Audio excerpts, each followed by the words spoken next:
Yeah.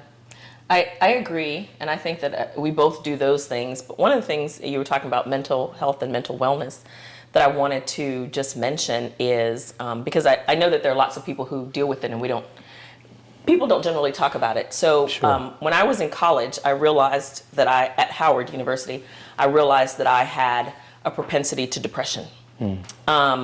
And I literally stayed in my room for like a week. I didn't go to class. I didn't go, out socially. I was just in a really dark place. I was having a hard time transitioning to college. My parents weren't there. They kind of dropped me off and went back they were military. So they kind of had to get back to life. And I didn't know anyone. I didn't go to Howard with friends, kind of thing. And so I realized then that I had a propensity to depression. And even when we got married, I'd never really told Raymond about that. And then when we got married and I had days when I would be depressed and he would be like, well, what's wrong? And how can I help? And what can I do? And I don't know, and so we really had to learn to navigate that together, with him being supportive, but me also not feeling like I'm a burden to him in that space, right? So that looked like therapy, that looked like me having a counselor, that looked like medication at some points in life. And so we, again, have to learn about the things that refresh you, the things that pour back into you, the things that are fun. I remember one time when I was younger, I went to one of my physicals and my doctor said, well, what do you do for fun? And I was like, what?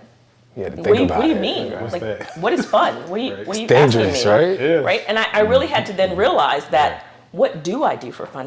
What do I enjoy and how do I do those things? One of the other things that I do for wellness is my birthday is in April. Okay. And so for my birthday month, I do all the things to take care of me.